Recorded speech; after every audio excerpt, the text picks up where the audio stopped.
Assalamualaikum warahmatullahi wabarakatuh. Hai semuanya, aku Zahra. Aku Naila Fahra. Aku Ica. Kami akan menjelaskan biodata singkat tentang pahlawan wanita di Indonesia yang menjadi sosok pemberani dan juga cerdas.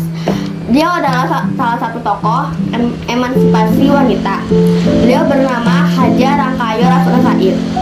Beliau lahir pada tanggal 14 September tahun 1910 di Kabupaten Agam, Sumatera Barat, dan meninggal pada tanggal 2 November 1965 di Jakarta saat beliau masih berusia 55 tahun.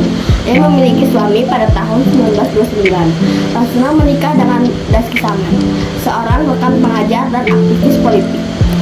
Beliau adalah pejuang kemerdekaan Indonesia dan juga merupakan pahlawan nasional Indonesia seperti Kartini. Ia juga memperjuangkan adanya kesamaan hak antara pria dan juga wanita. Beliau dikenal atas jasa-jasanya dalam memajukan kualitas pendidikan di Indonesia, terutama bagi perempuan. Beliau dibesarkan dalam latar belakang agama Islam yang kuat.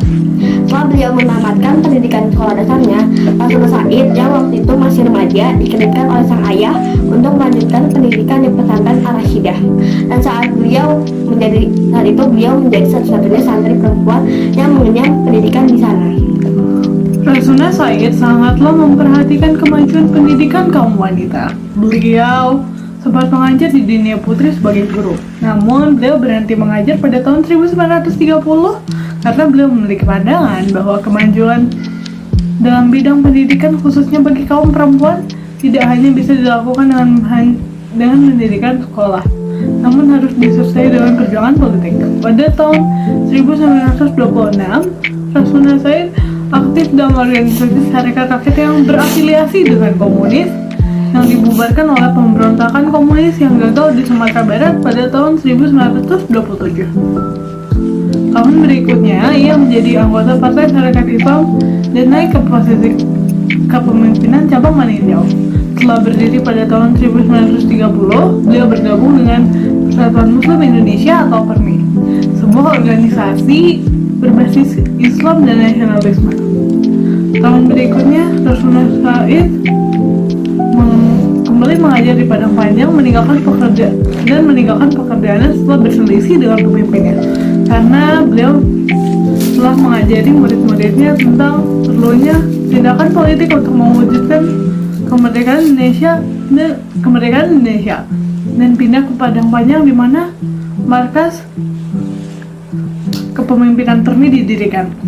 Di sana dia mendirikan sekolah untuk anak perempuan. Beliau memasukkan ilmu politik dalam kurikulum pendidikannya, namun hal itu ditolak. Beliau kemudian memutuskan untuk memperdalam ilmu agamanya pada Haji Abdul Karim Amrullah yang merupakan ayah dari Buya Hamka. Di tahun yang sama, Rasuna Said memutuskan untuk masuk ke medan juang politik. Perjuangan beliau diawali dengan beraktivitas di Sarekat Rakyat sebagai sekretaris cabang. Kemudian beliau juga bergabung dengan Sumatera Tawalib.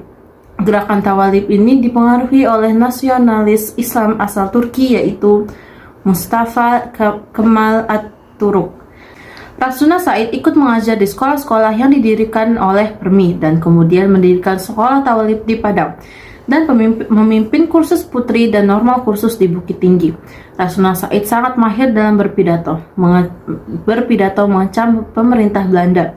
Rasuna Said juga tercatat sebagai wanita pertama yang terkena hukum Speekdelict, yaitu hukum kolonial Belanda yang menyatakan bahwa siapapun dapat dihukum karena berbicara menantang Belanda. Sekian biodata tentang Rasuna Said yang kami rangkum dari berbagai website. Sekian, terima kasih.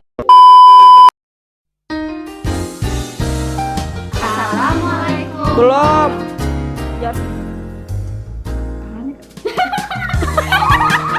Belum. Assalamualaikum. Emansipasi.